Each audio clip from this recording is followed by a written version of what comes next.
Good afternoon, everyone, and welcome to our first webinar of this season. Reignite your passion, resilient ways to avoid burnout. I'm Gail Cormier, the project director of NASDAQ, the Family Center of Excellence. We will be discussing how to keep our passion and care for ourselves today. Before we start our jam-packed presentation today, I would like to go over a few housekeeping items. Today's webinar is being recorded. The recording, along with the PowerPoint presentation slides and any additional resources, will be uploaded on our events page after the presentation. All attendees will be muted for the presentation portion of today's webinar. However, we still look forward to hearing your questions, and we're happy to help you with any technical issues. Actually, just before we began, I realized that Dr. Poe would like everybody not to be muted and to actually use the raise your hand button because she wants us to be interactive today. So when Dr. Poe begins her presentation, she will encourage you to ask questions. If you're having any technical challenges, we'll be watching the chat during the entire presentation. When you leave this webinar, you'll be redirected to complete a short feedback survey using the links provided. This survey will help us continuously improve our webinars, and it also fulfills our SAMHSA funding obligation to provide them with important data required by our contract. Please note, all information will be confidential, and we will respect your privacy. We do not offer CEU credits for our webinars, but you'll receive a certificate of attendance immediately after you fill out the survey. I would like to thank SAMHSA for allowing us to share this information with you today. And again, thank you all for joining us. It is now my honor to turn this webinar over to Dr. Omni Poe, who will introduce herself. Omni? Thank you so much, Gail. Good afternoon, everyone. Welcome. I am so happy to engage with you today. Delighted that you have taken the time to take a moment from your day to tune into this webinar. As you can see on the screen, this webinar today is intended to provide some valuable insights and tools for caregivers at all levels to navigate their roles with renewed energy and a positive outlook. And when I say caregiver, I think about all roles, whether that's a parent, whether that's the leader of a parent and family serving organization, or even as a neighbor. It is very important that we keep ourselves energized and that we keep our passion alive, because we do some heavy, intensive work. And oftentimes it's easy for us to forget about ourselves. So the information and the content from this webinar is derived from a framework that I have been developing for a few years. And the whole framework is based around the principle of burnout. Today, we're going to explore the burn aspect of this framework. And it is my hope that it serves as a guide and provides you with key principles for maintaining your professional well-being and helping you as you continue to deliver compassionate care. Next slide, please. And I'm going to go through a couple of our objectives. And as you'll see, our objectives today utilize burn as a framework. So the first objective is building boundaries for balance. And building boundaries for balance reminds us of the importance of setting personal and professional limits to achieve harmony in our lives. Next, uncover stress management tools, which encourage us to identify and utilize strategies that help mitigate the stress inherent in caregiving. Next is renew resilience. This is about bolstering our capacity to rebound from setbacks, ensuring we remain steadfast in our mission to help others. And lastly, nurture self-care practices. Stresses that taking care of ourselves is not just beneficial, it's essential for sustaining the compassion and dedication required in our roles. And as we embrace the burn aspects of the burnout mnemonic, you're not just surviving in your caregiving role or whatever role you serve, but thriving. It's about transforming our approach to self-care into a sustainable practice that benefits both you and those that you care for. Next.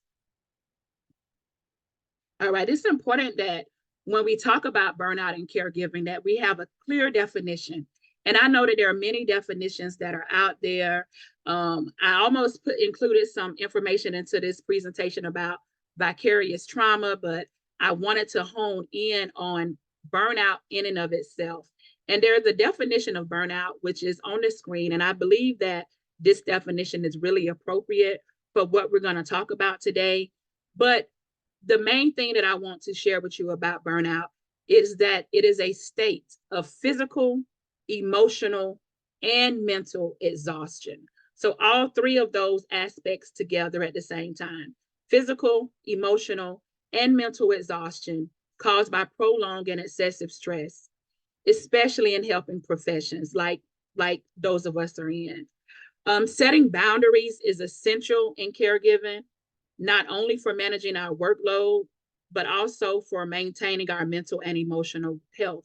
So we're going to talk about setting boundaries as we go on through this presentation. Next slide. It's important to recognize the symptoms of burnout. And I'm sure that these are some symptoms that many of you have felt that at one point. So what I would like to do, I want this to be as interactive as possible. You don't have to raise your hand to speak right now, but if you have experienced at least 2 or 3 symptoms on this list, I want you to use some type of emoji to let me know that. It can be a heart, it can be the celebration emoji, whatever emoji you choose. And we don't have to go into a lot of details about which one it is, but okay. So I just want to make sure that the audience that I have in the room is an audience who can really appreciate the information that I have to present today. And I will share a personal story.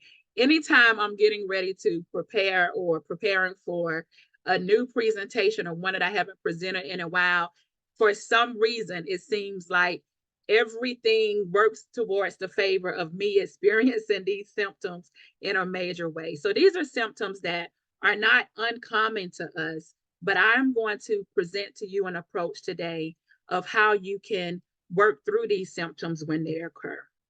All right, next slide. We're going to start first with talking about building boundaries for balance. First of all, it's important to understand the importance of boundaries. Boundaries is about striking that delicate balance between the demands of our role and our personal well-being, ensuring that we can continue to provide effective support without facing burnout. And I want you to imagine in your mind right now a scale. Usually when I think about balance, I usually think about a scale. And every image that I used to always see of a scale, it seemed like the weight was equally distributed on both sides of the scale. I don't know if that resonates with you, but I want to share with you today that sometimes what I've learned for me, and this may go against every school of thought that you've ever heard before, but sometimes that scale may not actually be balanced. And what I mean about that is there may be some times where your workload seems to be a little heavier than what's going on within your family, or vice versa. So it may not be an even balance to the scale. The key is recognizing what is a healthy work-life balance for you. All right, next point. Next, I want to discuss inclusive boundary setting. This takes into account the diverse backgrounds and needs of the families that we support. It's about being culturally sensitive and respectful of different lifestyles and challenges. This approach ensures that while we protect our own limits, we also respect and address the unique situations of those we serve. Next, we're going to talk about strategies, not just strategies, but detailed strategies. Anytime you think about setting a boundary, the first thing you need to think about is how that boundary is going to be communicated. What's this said? All right. Effective communication is the key in setting boundaries.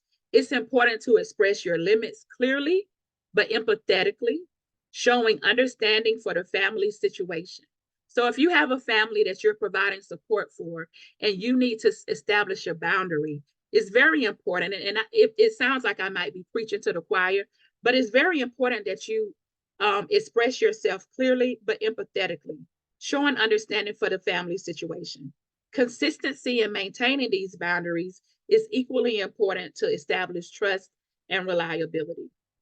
It's also important to have flexibility within these boundaries.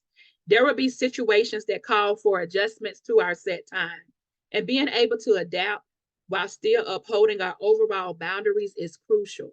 And I want to also add, it's very important in this work, and I know this is personal for me, to make sure that I'm respectful of everyone's involvement in a situation when establishing those boundaries, because how we balance and how we show up often, more times than not, has an indicator on someone else's balance and how they need to balance. And so sometimes that boundary is delicate. But the more you have clear and concise and empathetic communication and you lead from compassion, the better you're able to do that. And lastly, when talking about building boundaries for balance, is the need to balance professionalism and empathy. Maintaining a balance between professionalism and empathy is another delicate skill, but it's essential and as an aspect of caregiving. While empathizing with and understanding the family is important, it is also crucial to guard our own emotional energy. This balance prevents compassion fatigue and ensures that we remain effective and empathetic in our roles. All right, next we're going to discuss a scenario.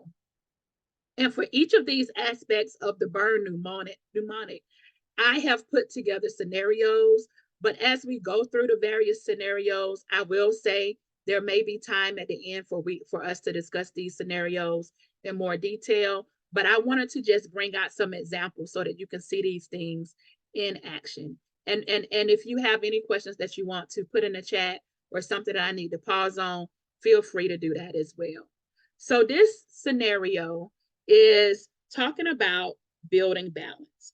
So let's consider this. Consider a scenario where a caregiver navigates continuous requests for support outside of working hours. By establishing specific times for communication, the caregiver can effectively assist the family during designated hours while also preserving personal time for rest and self-care. Okay, so in what I just said, there's a caregiver who's continuing to request support outside of working hours. But if the person providing care can establish specific times for communication, then that person can continue to effectively assist the family during designated hours. Let's look at that in more detail. Next bullet point, please. All right, so here's an overview. A caregiver receives frequent after-hour calls from the family. Pause for a minute and think about, have you ever had that to happen? Let me see some more feedback in your emoji signs. Give me a thumbs up if you've ever received a request for care outside of your normal hours. Okay, I'm taking a minute to check. I'm seeing quite a few. How about we do it this way? Give me some feedback. Give me a thumbs down if you have never received a request outside of your normal hours. And I can't see all of the screens, so I need somebody to check and see if we have any thumbs down. All right, I don't see any thumbs down to that. All right, so what do you do? What do you do? This is a very common challenge. Next bullet point, please. The challenge here is that this situation highlights a key issue: the difficulty in balancing the urgent needs of families with the caregiver's own need for personal time. It's a delicate situation when the caregiver must find a way to be supportive yet also maintain personal boundaries. Because if you're anything like me, you feel like, oh, I have to take care of the needs of the people that I serve, but it may be something that you've already planned. Family time after work hours. You may have, like me, have young children that have practice or different types of activities with their friends. And so the challenge is, how do you maintain that personal time? So let's explore a solution. Next bullet point. One solution that I might offer, and again, this is just for illustrative purposes. This is not the one all be all by any means. You all may have something else that have worked better for you, or another examples that you can share. But one solution is to address this. The caregiver can set specific communication hours for non-emergency queries and establish a clear protocol for emergencies. This approach allows the caregiver to manage expectations with the family and protect personal time. So, in other words, instead of everything being an emergency, establishing in advance how you will handle those particular emergencies once they come up. And let me read this question. Okay, I see the question coming up. Let me see that. How do you stop thinking about a critical situation for a family you serve while you are expected to spend time with your own family? I would like to lean to the wisdom of the group with that question. And so there is a question. How do you stop thinking about a critical situation for a family you serve? And when I read critical situation, I think about a critical situation as being one of those hot potato type situations while you are expected to spend time with your own family. Is there any group wisdom here that would like to lean in to offer insight into that question before I give my answer based on my own wisdom from the ages? Is there anybody who would like to share? I want this to be as interactive as possible.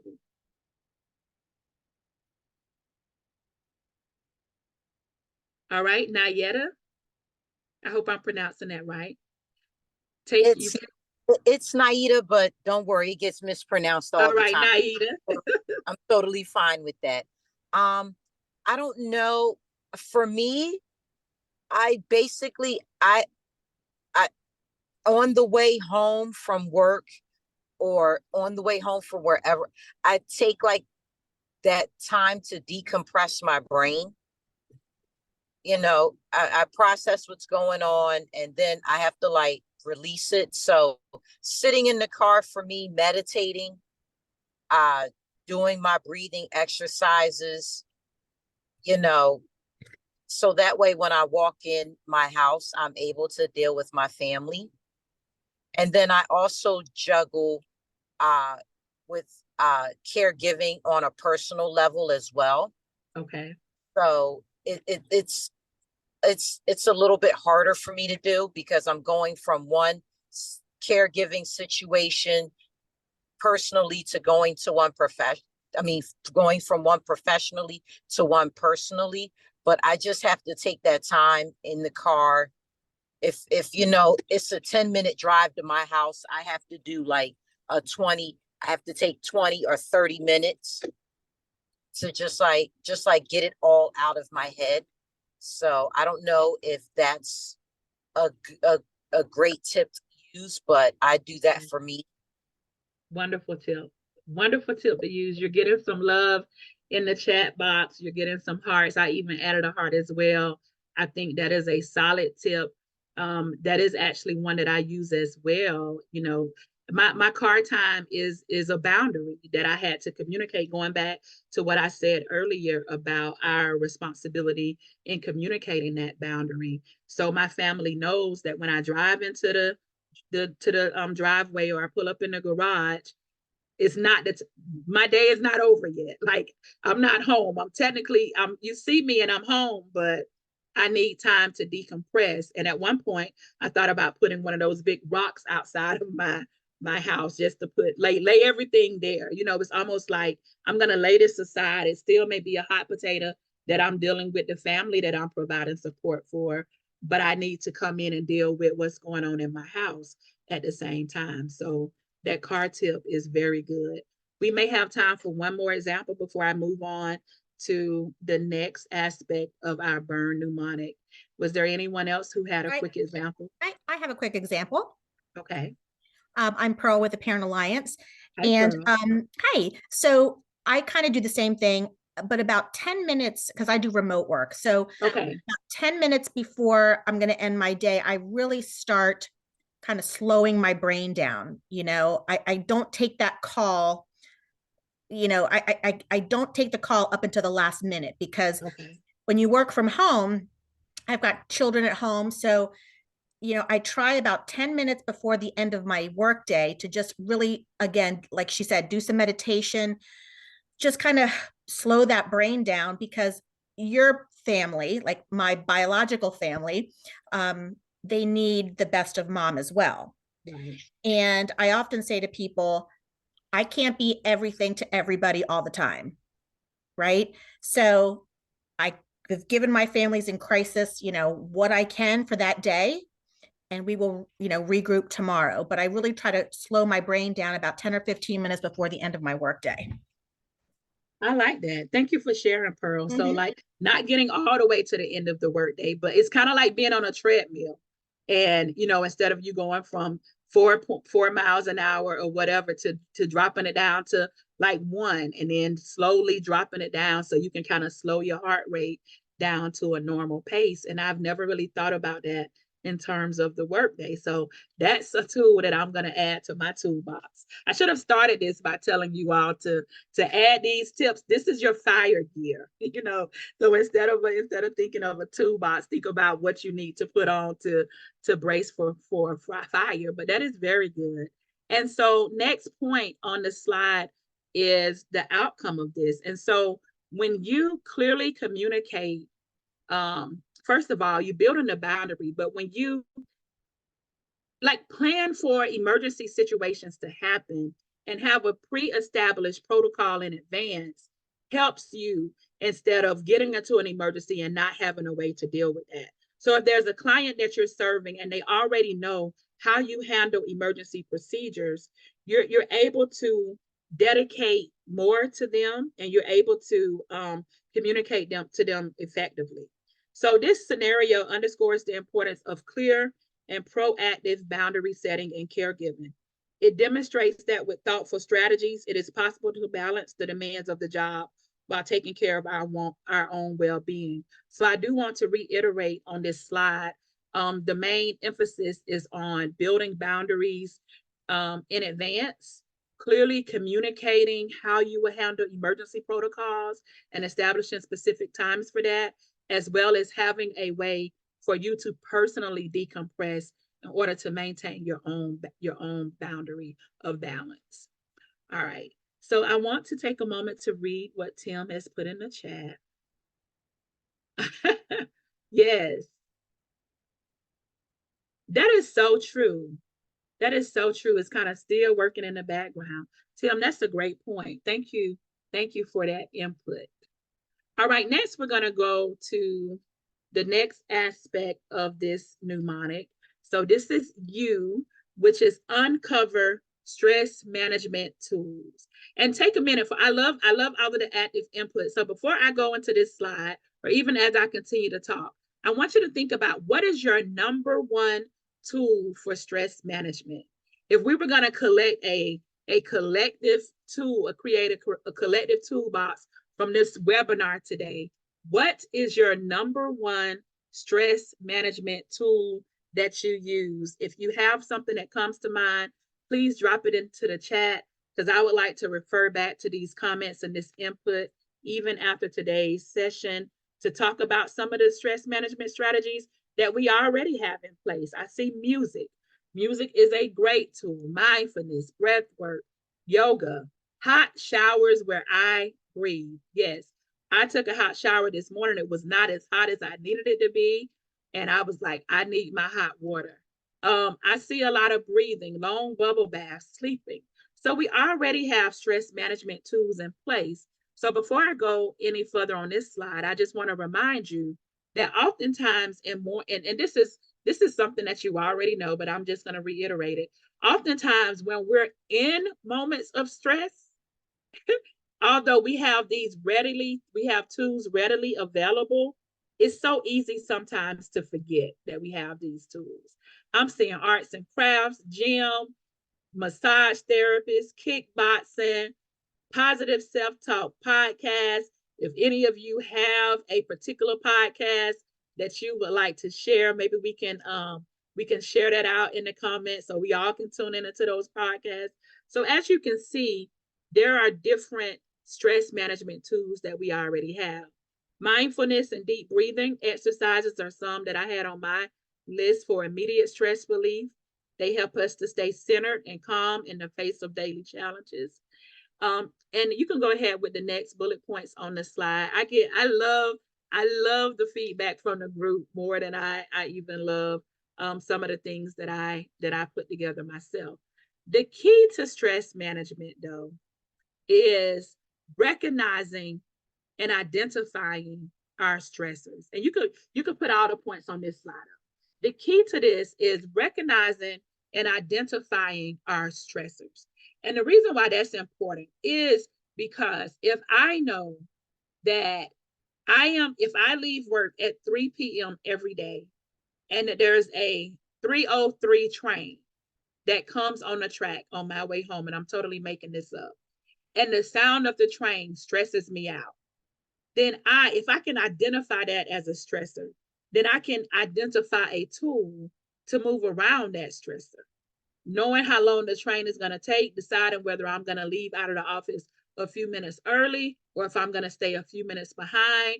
But I do not want to put myself in a situation where the same train stresses me out every day. Does that make sense? It's also very important to talk about effective stress management techniques. You all have just listed a plethora of ideas: dancing, being wise in life kit. I'm going to have to check into that. Great short podcast that often touch on mental health and well-being. All of these tools, such as mindfulness and all of the things that you've mentioned here, they help us stay centered and calm in the face of daily challenges, or they also help us to recenter. I spent 16 years in the classroom, and you know, it's like a constant day when you're a teacher. You have time supposedly in between classes, but you have to greet the next set of students while you need to prep for if you're going from one subject to the next. So it's really not a whole lot of time in the school day to recenter. But I at one point had a list on YouTube. That was before Spotify, which I use now, but I had a list of like 30-second grounding meditations, 1 minute grounding meditations, 2 minutes, 3 minutes, 5 minutes, however much time I had, I would have like a go-to like that tool already ready and prepared so that I could easily access it. Also, when talking about stress management, it's very important to adopt healthy habits. Incorporating these healthy habits into our daily routine has a significant impact on our stress level. Regular physical activity, adequate sleep, and a balanced diet are foundational. And I don't care, that's for stress, but I don't care what type of sickness you have, anything that means that you're unwell, not necessarily mentally unwell, but even physically unwell. If you have an ailment in your body and you go to your doctor and you ask them to write you a prescription for wellness, they will write this prescription: regular exercise, adequate sleep, and a balanced diet. My doctor reiterates that every time I go. And also seeking professional support if and when needed. And this is something that we need to always remember as people who are in the caregiving role, because a lot of people come to us for professional support, even if that's the professional support that we provide with our own lived experience. And so naturally, we're good at taking care of everybody else and telling them how to take care of themselves, but we may not go and seek support for ourselves. And I think that is something that is very important. If I'm a peer and I can provide peer support to other parents who may experience similar things that I do, then I may also need a peer who's providing that same level of support to me. And so I consider that professional support, even if that's not clinical counseling, right? So it's very important for us to seek out professional support ourselves. The main takeaway I want to reiterate from this slide is that effective stress management is a vital skill for all of us in caregiving roles, regardless of what that caregiving role looks like. And by recognizing our stressors and adopting these techniques, we can better serve ourselves and in turn provide higher quality care to those we support. These tools are not just strategies, they are investments in our long-term well-being and professional sustainability. I want to say that again. These tools, and like I said, these tools are common. There are things that we know of. There are things that we talk about. There are things that we share with other people. But I want to make sure that I'm saying to you today, are they investments that you are making for yourself and for your own overall well-being? Because remember, the whole point of this presentation today is about burnout, avoiding burnout, reigniting our passion. And so when we utilize these tools, we can avoid burnout more effectively. All right. Next, we're going to go to a scenario about uncovering stress management tools. All right. And you can put it all on the slide. We're going to move through one at a time. I want to first give you the overview. Is there anybody in the audience that would like to read that overview? We can make this even more interactive. Is there anybody that would like to read the overview? All right. Okay, go ahead. So go through where it says just the overview part. A caregiver, Alex, finds themselves constantly overwhelmed by the emotional and physical demands of their job. They struggle with managing stress, leading to fatigue and decreased job satisfaction. Thank you. Move right into the challenge. Managing stress in real time, especially during intense situations with family needing support. Solution. Incorporate stress management tools into routine. Mindfulness practice, deep breathing exercises, regular exercise, and professional counseling. Outcome. Noticeable improvement in Alex's stress levels. Thank you so much. Okay. So thank you, Samara. I hope I'm pronouncing your name right. Thank you for that. So let me reiterate. A caregiver, Alex, find themselves constantly overwhelmed by the emotional and physical demands of their job. They struggle with managing stress, leading to fatigue and decreased job satisfaction. So what we're seeing, or what has manifested in this inability to manage their stress, is that they're tired all the time and their job satisfaction is going down. All right. So the challenge here is managing the stress in real time. So not just developing a skill set or a list of tools in a webinar on January 17th and saying, yes, I'm good, I know what to do when I'm stressed, but actually the real-time challenge of what do I do now when I'm tired and my job satisfaction is decreasing. All right. So some solutions that we can discuss here are bringing those tools out of the toolbox. All right. Because Alex, it sounds like he's ending his day feeling drained. He may have difficulty unwinding. This may be impacting his personal life and his overall well-being. So here's a solution for Alex. Alex can decide to incorporate several stress management tools into his routine or her routine. Mindfulness practice, allocating 10 minutes each morning for mindfulness. Meditation to start the day with a calm mindset.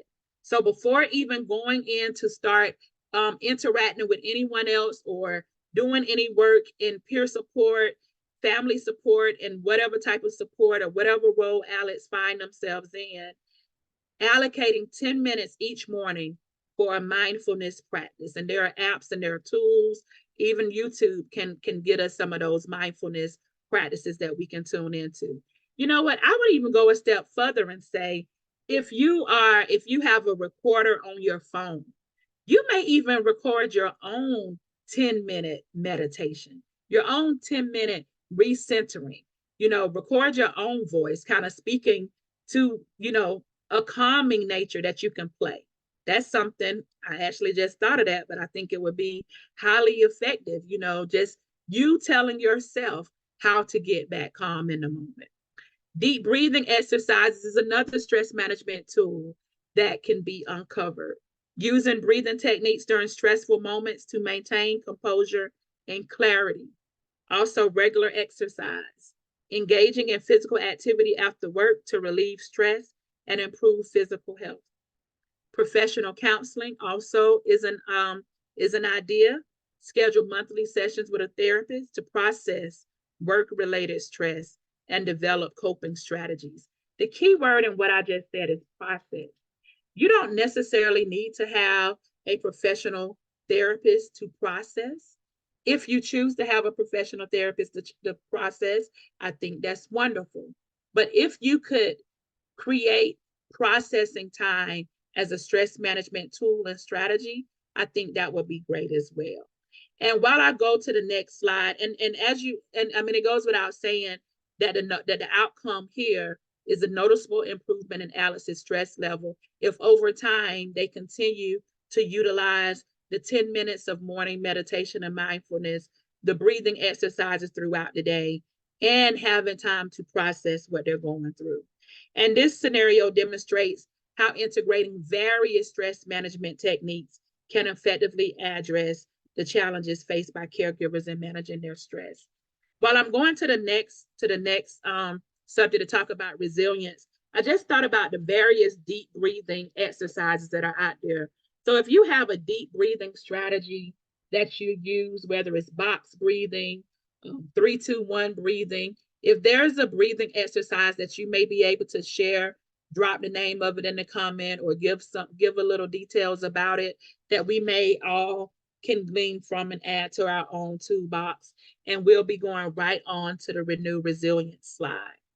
So I just thought about it. If you have a breathing technique or exercise that you can share, and if we have time at the end, we may get to practice one. Next slide. All right. Now we're talking about renewing resilience. Okay, Gail, you taking care of any thoughts on breathing? So we've talked about building boundaries for balance. We've talked about uncovering stress management tools. And now we're going to talk about renewing resilience. And we'll get back. There is an example about breathing in the comments that hopefully we can get back to. All right. Resilience is that term that we hear all the time. And I was in a workshop recently and someone said, I'm sick and tired of people telling me how resilient I am. I really wish that I did not have to be resilient. Like I wish that I did not have to keep bouncing back from stress and adversity. And I was like, OMG, spot on, spot on, spot on. Oftentimes we have so much that we need to bounce back from. And we all know the definition of resilience. It is our ability to adapt and bounce back when things don't go as planned. In caregiving roles, this means handling stress and adversity with strength and recovering from challenging situations. Building emotional resilience. Next point. We can build resilience by practicing positive self-talk to counter negative thoughts, emotional regulation techniques like mindfulness. Mindfulness has been listed on every slide that I've had so far. But this helps us maintain our composure during difficult times. It's also crucial to reach out for support when needed, whether it's from colleagues, friends, and/or mental health professionals. Give me a thumbs up if you have a list of people who you can reach out to for support when you feel yourself stressed or when you emotionally dysregulated. How many of you have a list with at least 2 people? Good. I see a couple of thumbs up. That is good. Good. I'm going to scroll down a little bit. I only see like 2. All right, let me do it this way so I can get a quick assessment. You can put your thumbs down or whatever. Raise your hand or give me a thumbs up if you do not have a list of support people. And if this is too much and too detailed into your information, you don't have to answer. but I really would like to know, you know, some at one point in my life, and I guess the reason why this is important to me, at one point in my life, I felt like I had it going on and I could do this all on my own. And if I was having a bad day, then it was just up to me to deal with that bad day and that nobody wanted to hear my stuff, right?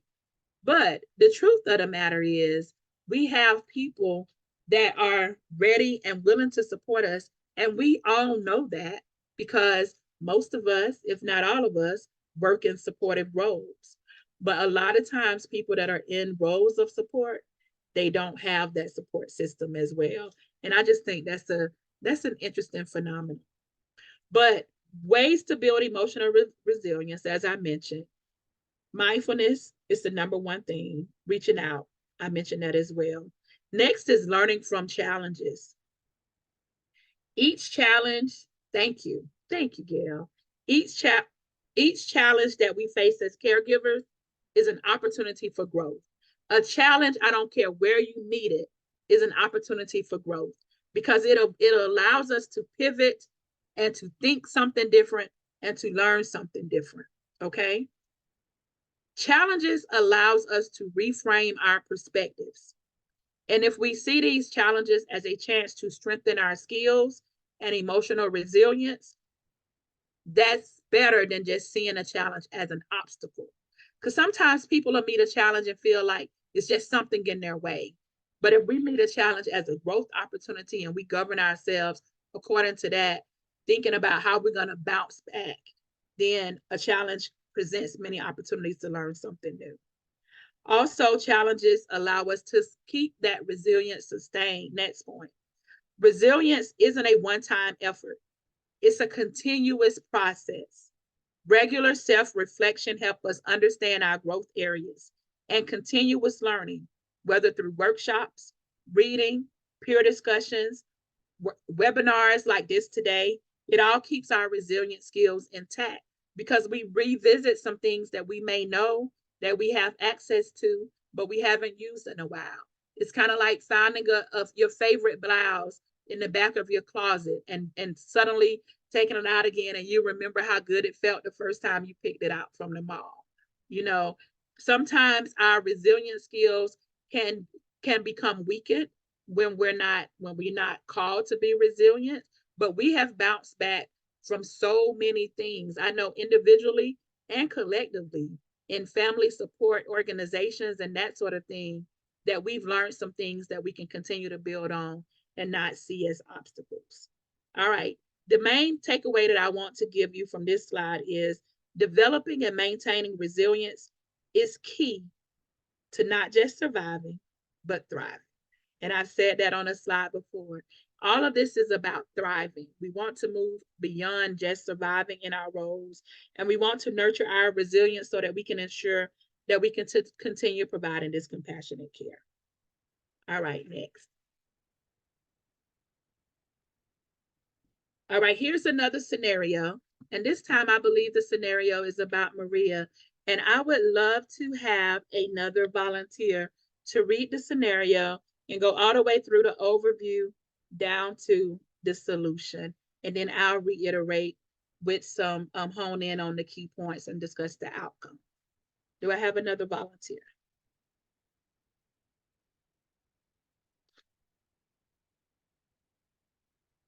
I'll go ahead and read it. Thank you so much. The overview. A family support professional, Maria, often feels emotionally overwhelmed due to the challenging nature of her work. She cares deeply for the families she assists, but struggles with the emotional toll of her job. Challenge. Dealing with the emotional impact of her work. The solution, Maria's implements several strategies to renew her resilience: positive self-talk, emotional regulation techniques, peer support, and professional development. Outcomes. Keep going. Oh, okay. Outcomes: significant improvement in Maria's ability to manage her emotions and maintain her effectiveness at work. Thank you. And I apologize for the typo in the solution. So reiterating this, Maria, family support professional, feeling emotionally overwhelmed. due to the challenging nature of her work. And I just pause for a moment and think about a time where you may have been in Maria's shoes, where you may have felt completely emotionally overwhelmed just due to the challenging nature of the work. You know, sometimes that's with budget cuts, that's with not having enough resources, that's when, you know, a family may need more than what you feel you have the capacity to provide. But when your heart is in it and you really want to provide that support, it's like a tug of war and the emotions are in play, and that becomes challenging. That becomes very challenging. So the solution here, what I can offer as a solution, is Maria implementing several strategies to renew her resilience. She can do this by using positive self-talk, beginning her day by affirming her skills and the value of her work, transforming her negative thoughts into positive ones. I used positive self-talk and affirmations for many years during my final years in the school system, like literally getting up in the morning in my mirror, Oni, you are called to this. You can, you know, you have something positive that you can give the students when you go into the school. Even if you feel dark, you have a light that shines. Just allow your light to shine.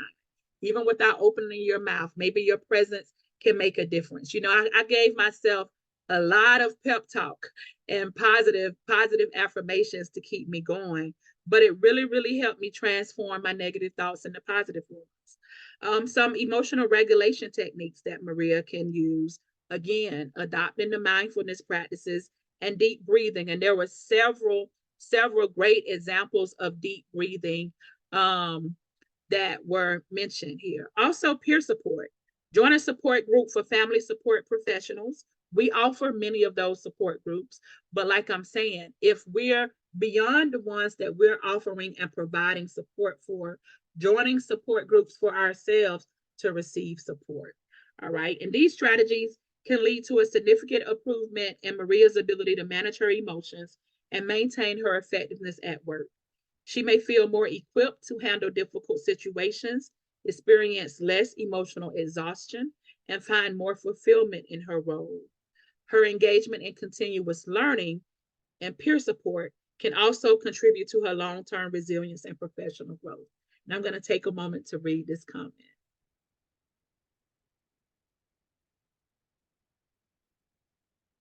Okay, I'm going to read a comment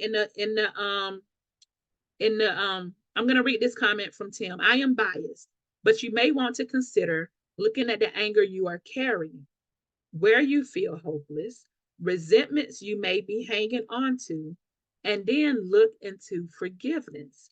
I have found thinking, do I need to forgive someone or do I need to forgive myself as a way to get unstuck?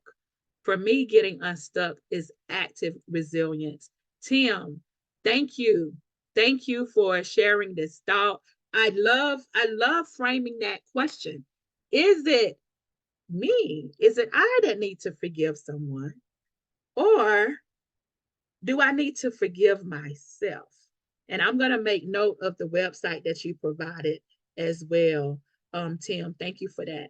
Naida, I know you just said how I pronounced your name, but in the mornings I spend 5 minutes in the mirror and listen all of my positive qualities, not the outer qualities, but the inner qualities. That is golden. That is golden. I'm working on a journal right now, and it's 31 days of mirror reflections. And I spent a lot of time helping other people navigate through their own stuff.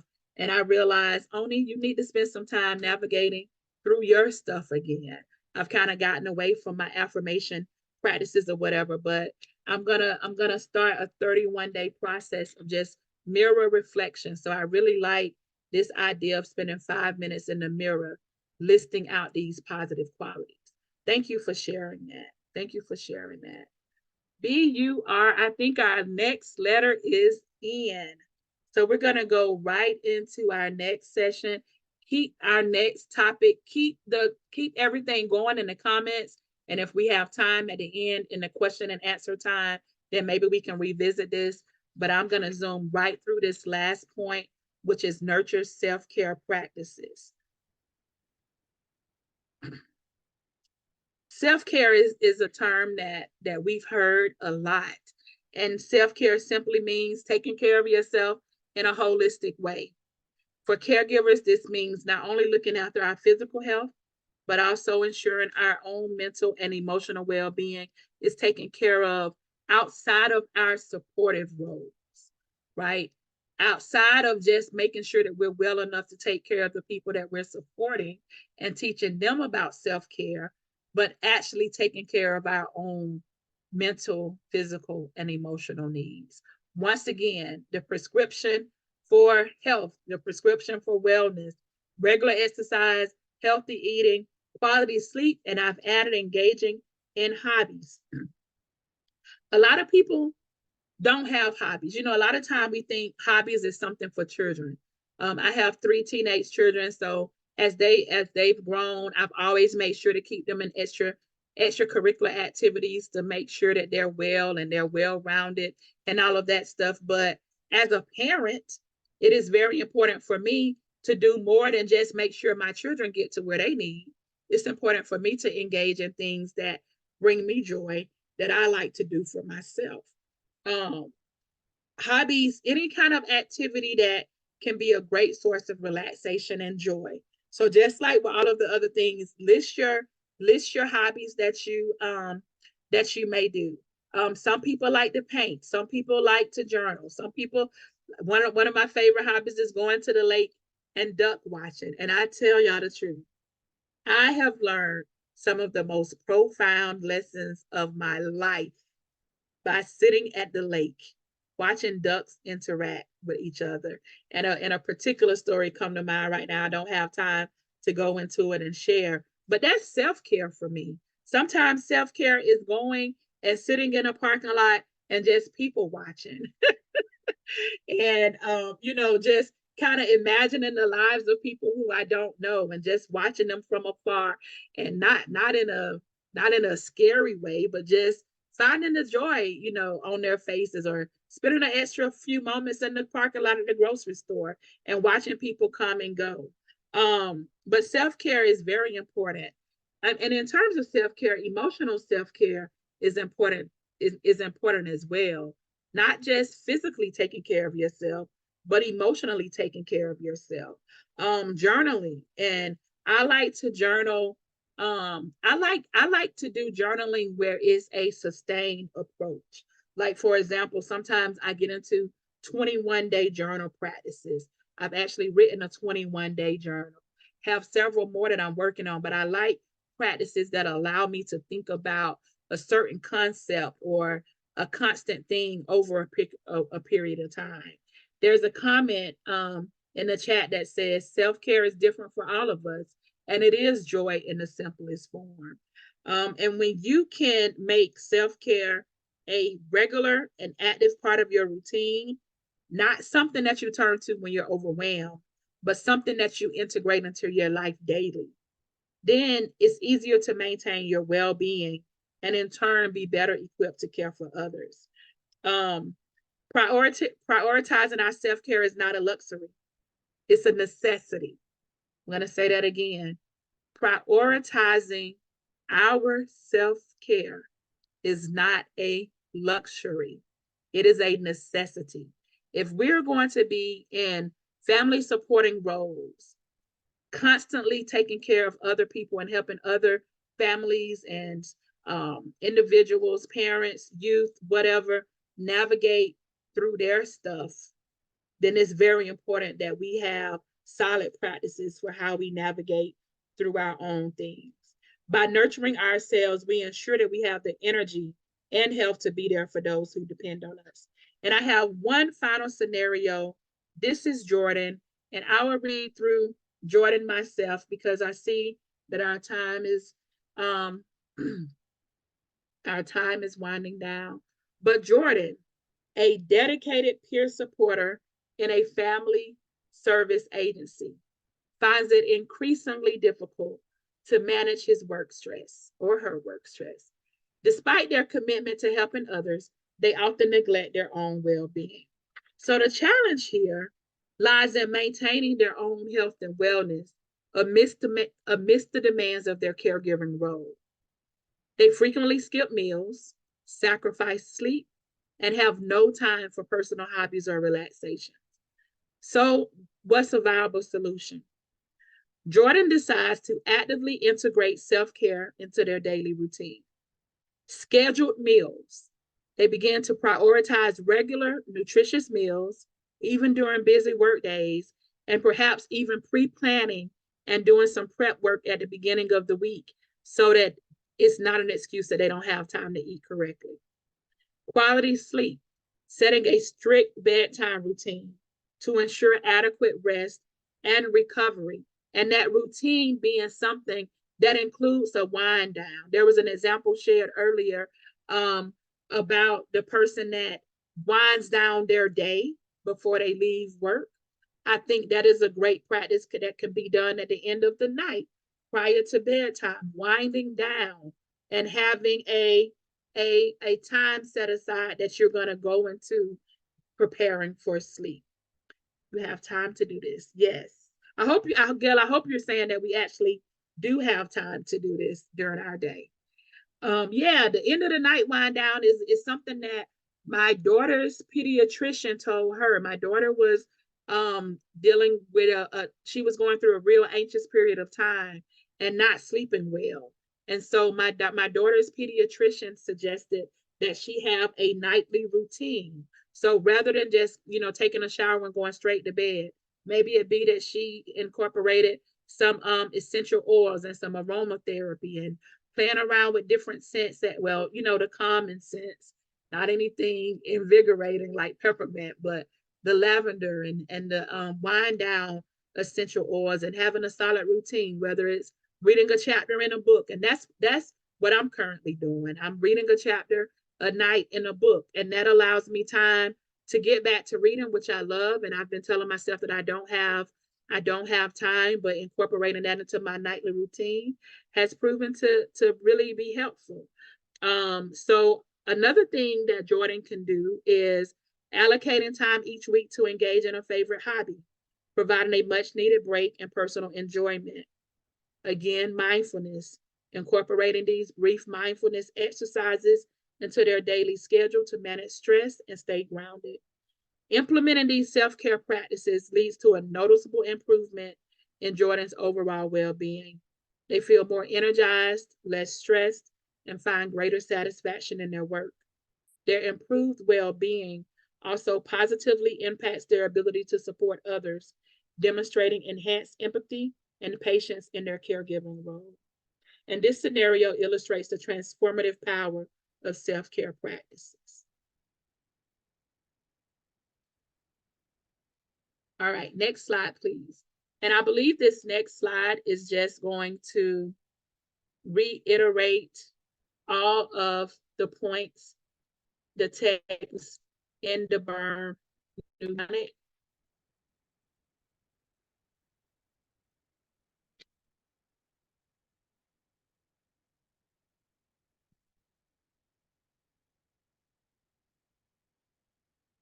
Next slide, please. I'll go ahead and speak to the next slide. It may be 2 clicks away, but just to recap the burn mnemonic B. And I wanted to give you all something that is easy to use, because when we think about burnout, we think about burnout in a negative. Like once you burn out, I imagine I have a candle sitting here. I always have a candle on my desk, and and if this wick is gone and the candle, and I can no longer light it so that it burns, I still have the scent, right? I still have the aroma of the candle. So I wanted to give a new way of thinking about burnout. So this burn mnemonic is a positive spin on that. Building those boundaries for balance. Boundaries, again, are very, very important. Uncovering the stress management tools, and these are tools that you may have already had in your toolbox. There have been quite a few tools that have been shared here today in the chat. Also, renewing your resilience and nurturing self-care practices. And now we have time for questions, answers, and feedback. Oh, Ani, thank you very much for this. I have the big question. Can we practice a couple of the those breathing I would recommendations? love to do that. I would love to do that. Yes. And I would love for let's get a volunteer from someone who shared an example, if you don't mind, and see if they can walk us through some of these breathing exercises. If you don't mind. I think it was Pearl. I see Pearl? Pearl at the Parent Alliance with the diaphragm deep breathing. Okay, sure. Thank you. So this has been proven to really actually bring down your blood pressure. Oh, I need this. So we all could use that in some, sometimes when we're dealing with our families and you're feeling stressed. So everybody should just sit, and you don't want to breathe through your throat or your neck. You want to do like a deep belly breath. Okay. You want to close your eyes. It's going to be hard because counting to 10 slowly while you're breathing is what you want to do, but try that in your head. Count. Well, I'll count with you. Let's do 10 in, and then we're going to do 10 out nice and slow. Okay. So close your eyes. Okay. Ready? 1, 2, 3, 4, 5, 6, 7, 8, 9, 10. Now out. 1, 2, 3, 4, 5, 6, 7, 8, 9, 10. So That was hard. it is to do that 10 seconds slowly in, and you're supposed to hold it for like a little bit and then do 10 seconds slowly out is what you're supposed to do. It's hard. It's a That was technique. kind of hard. It was is. hard, but I could feel my shoulders relaxing as I was breathing out. As you practice it a little more, it'll get easier, but it has been proven to bring down blood pressure.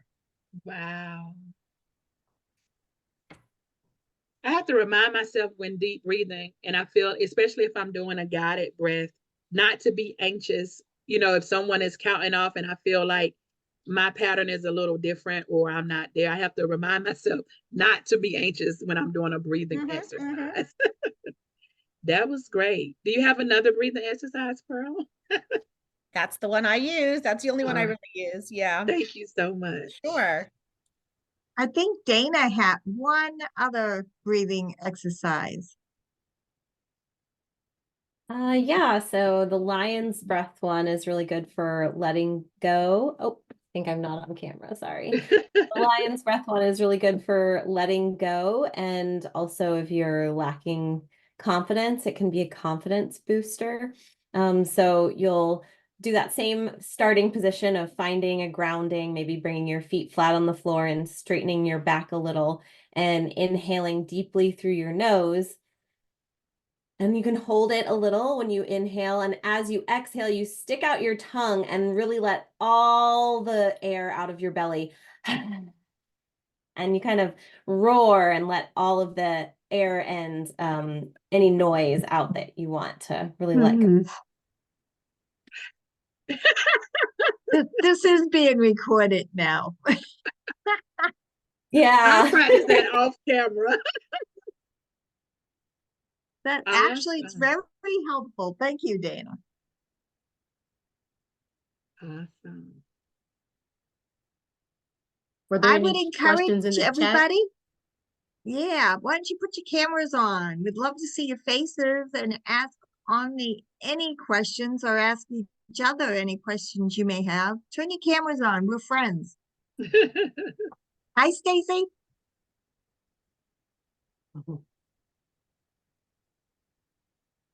Oh, look, everybody's turning the cameras on. Yeah, it's always good to see faces. Do we have any questions for Ani? We have a few minutes left, and it would be great to ask you questions now.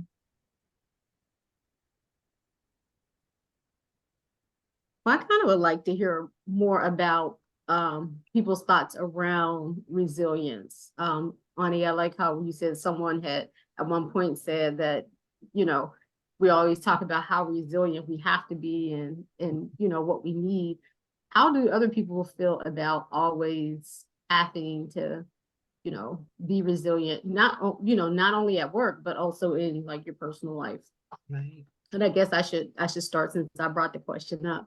I feel like I feel like sometimes you just want to let life be and it's okay. It just depends on like where your space is. Like, oh, you're resilient, you could do this, you're strong.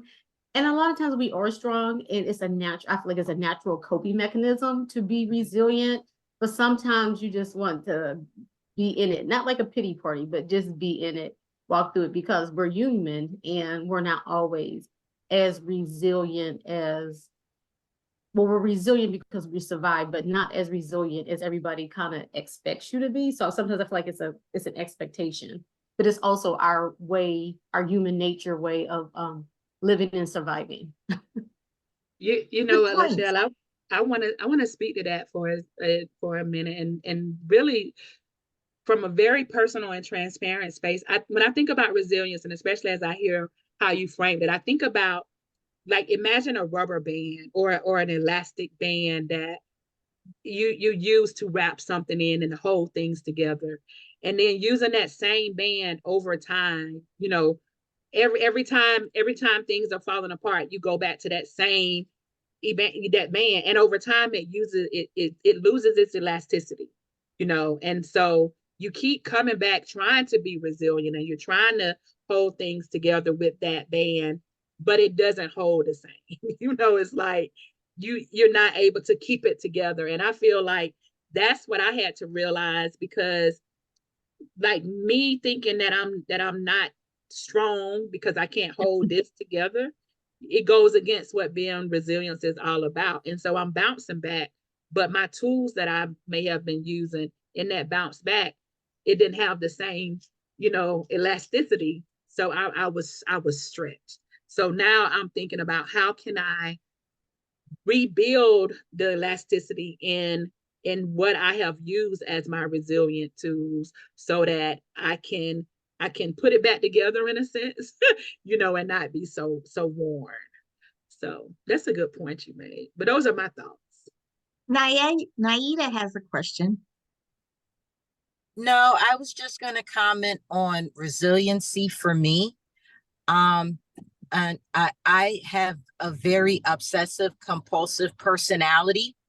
So every time something, what it could be the smallest of things, I'm looking at 5,000 different ways that it could go, whether it be an uphill positive or a downhill negative. So people tend to lean on me because of that, unfortunately.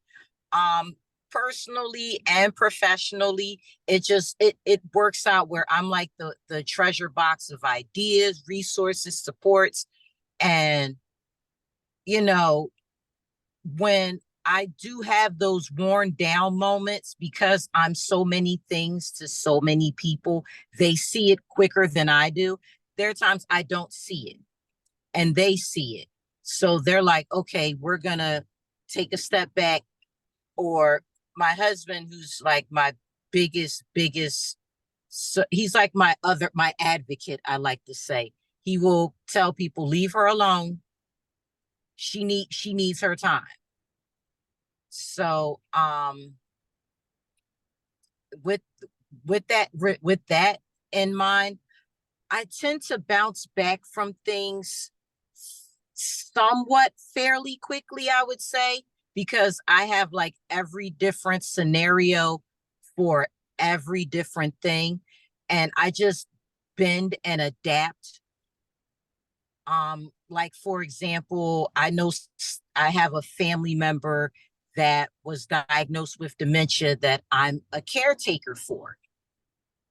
I see signs and I see things and I'm like, oh, this is not going to go well. So I bend it towards that direction without having to be pulled and tugged and all of those negative scenarios, so to speak. So sometimes it works, but again, I have people in my life that know that I'm okay. We need to leave her alone. We need to let her take a step back. They tend to keep people off me, which tends to work in ways I You are never. very fortunate. You are very, very fortunate. Do we have any other questions for Ani or the group?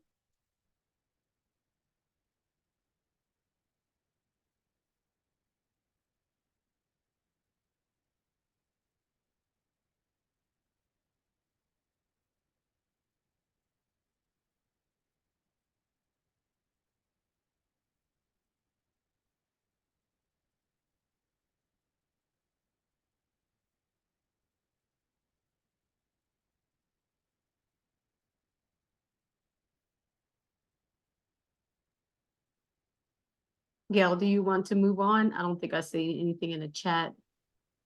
Yeah, let's move on to the next slide. Okay. So thank you, Ani. We really appreciate you being here. And I was actually captivated by everything you were saying. So I totally appreciate it, Dr. Poe. Following up, and here's our next steps. Within 3 to 5 business days, you will get an email with the link to the recording of today's presentation, the slides, and the invitation for the upcoming events. And we have a lot of them. So if you don't see it in an email, go to our website and look under events. We have 3 a month at least. We have additional resources, ways to stay connected with us, and a letter of participation if you did not get your participation email to you. When you exit today, you are going to be brought right into the survey. I can't beg you enough to fill out that survey. Be honest. We want to hear what we did good and maybe what we need to improve. So please, please, please fill out that survey. And as you exit the survey, you'll get your certificate of attendance. Next month, this sounds like superpower time, communicating your superpowers.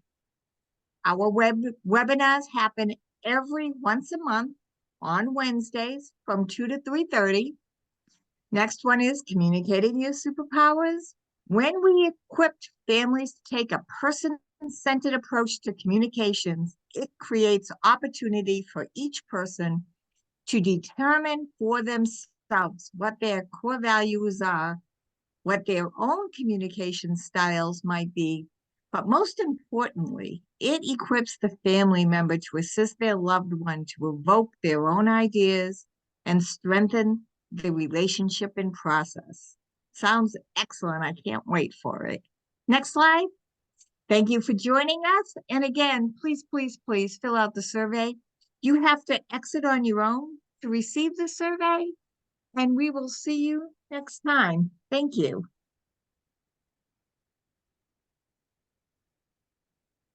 I will keep the connection up for about 5 minutes so everybody can get to the survey. Ani, again, thank you very much, and thank you to my staff. Thank you.